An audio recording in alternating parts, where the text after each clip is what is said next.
Hello and greetings from Broome, Western Australia. I'm Kat Kabira, and I just wanted to share with you the good news that I received, and that is that my cervical dysplasia, which I had been diagnosed with about 6 months ago, SIN 3, like it was a pretty intense one, is completely cleared. And the reason why I'm telling you this is and I'm very happy to talk with you individually about this and to give you some resources, but just so that you can make an empowered and informed decision for yourself. I'm speaking specifically to women who might have either HPV, any of the strains, but especially the ones that are considered more precancerous, and also if you have cervical dysplasia. Because what I was told was basically my only option, was some sort of burning or surgery, that they call LEEP. And I am so sensitive. I know that even getting a filling at the dentist feels very traumatic. And I end up having to do so much like repair work for myself, weeks later just to bring myself back into alignment. So I knew that although I've had friends who've all had the LEEP procedure, and they swear by it and have had no complications, I also have had other students where it's affected their pregnancies. They weren't able to carry a child to full term after that. And that actually, it seemed like their dysplasia kept coming back, so that the LEEP wasn't actually a cure. And I think just in my own training in craniosacral therapy and in the healing arts, like surgery tends to be my last option. So I'm not knocking those of you who have decided, to go the more conventional route. But if you're sensitive like me, and if you tend to go the more alternative medicine way, there is usually a reason why we get things. So I will type below two different books that I think are great resources. One written by Dennell, I'm going to kill her last name, I'm so sorry, Dennell Nawrocki. Empowered, Informed, Aware is her book. And she herself actually cured her cervical dysplasia and HPV naturally. And then there's actually a naturopath, and I think he's based out of Wisconsin, the United States. I'm actually just grabbing his title right now as we speak. And he calls it Painting the Target on HPV. And his name is Dr. Nick something. Sorry, Dr. Nick. I can't read without my glasses on. So I'm going to put this down below for you. So I did a lot of research. And I think for me, because there are a lot of complications for some people, that it can happen from the LEEP procedure, and also that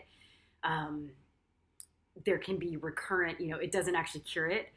So what I did, and in both of their books they actually talk about supplements. I first had put myself on a certain supplementary diet, and although I could feel a definite shift in my health, when I got tested like 3 months later, the dysplasia hadn't changed, and the HPV was still there. So I ended up finding a naturopath in Australia who actually specializes in HPV and cervical dysplasia.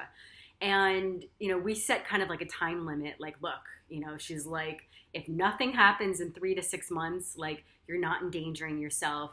It would take some time before it actually progressed into something worse. So I put a time limit, like, okay, if my natural solution doesn't work, then I'm open to going the more allopathic route. With that said, she did a lot of tests to see what kind of deficiencies I had, and that was really helpful. So that's why I would say don't just self-diagnose. Find a good naturopath. Not everyone's good. Not everyone is as intelligent, skillful, knowledgeable. Find someone who's been around the block. Find someone who's familiar with HPV and cervical dysplasia, and who has a good track record. And she ended up testing, found out my deficiencies. I also did a change in my diet, which was basically a much more low carb, low sugar, to shift the microbiome in my gut. So I got stool sample tests, I got blood tests to see where my hormones were. So use allopathic medicine to get data. Get stool tests and get blood tests. Then you'll see what kind of supplements, what kind of herbs you would need to be able to balance yourself out. And I'm careful to not say like, go on this diet, because we're all going to have different reasons for why we need to eat a certain way. But there is something to be said about, no sugar and low carb.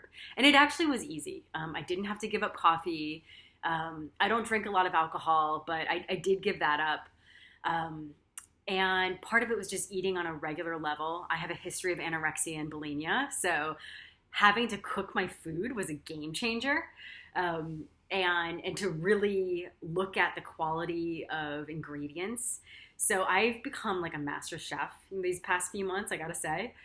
And of course, where the food is sourced from is really important. There's a very big difference between supermarket vegetables. They're only going to have a certain percentage of nutrients versus something that's more homegrown, and obviously organics. So shifting your diet, and I'm happy to send you more information about this. In both of those books that I mentioned, they also talk about how to shift your diet. And so the combination, actually, all I had to do was the diet and the supplements. And I've got to say, I also had to make a mission to start to sleep more regularly. So self-care became paramount. So I couldn't actually skip meals. I couldn't eat junk food. I tend to over-exercise. I actually had to like chill out a little bit, which really helped. I mean, that was my for 2 months, that was the recommendation. Chill, Kat, learn to chill.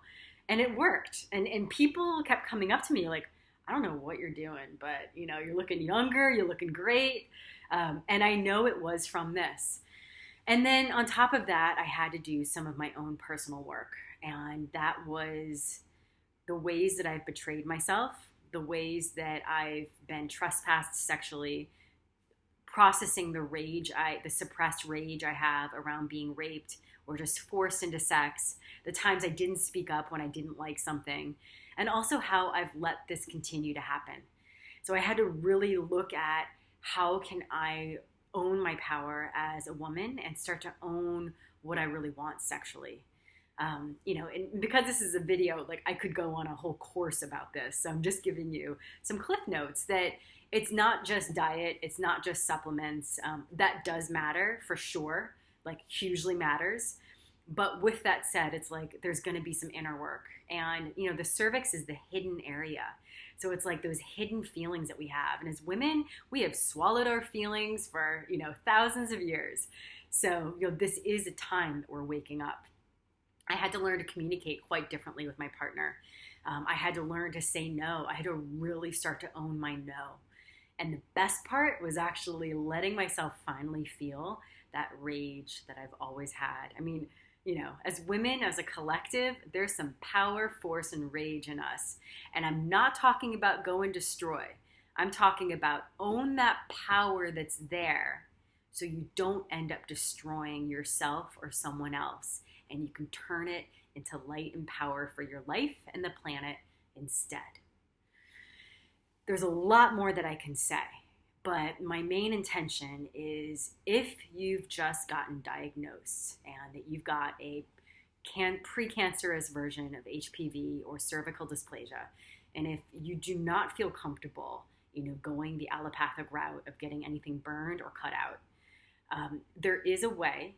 And you just have to find the right support so that you get the right supplements. And this is the time to amp up your self-care and then also to do some really deep, loving inner work around your cervix. For me, it was a game changer and a gift. It was not like, okay, now I'm done. I did have some shame initially, until I realized that HPV is as common as the cold, and that basically if you've had sex, you have HPV. Condoms do not prevent it. So I thought I was being such a good girl because I was like, yeah, I'm using condoms. Before I have sex, with my partners, I would have a big conversation. Have you been tested? And I would not have sex if they hadn't been tested. So I thought I was doing it right. And then, I find out that, well, condoms don't prevent it, and there are no tests that exist for HPV for men. So even if a man's been tested, he's never been tested for HPV. So, we're a little bit fucked as women, because it's like, this has just been so easily transmittable, special English. And there's so many different strains, and a lot of them are benign, and a lot of them, your body, if your immune system is good, will clear out on its own in 3 months. But it's when it gets into that little precancerous zone where it's a little bit stressful. So don't freak out. If someone used that C word, it's like, you've got the power to heal yourself, and it's just time to amp up self-care, really start to amp up your immune system. And I had to actually look at what is going on in my life that's draining me. So it's a beautiful time to reclaim your roots and step forward differently. I'm sending you a lot of love and a lot of health, and talk to you soon.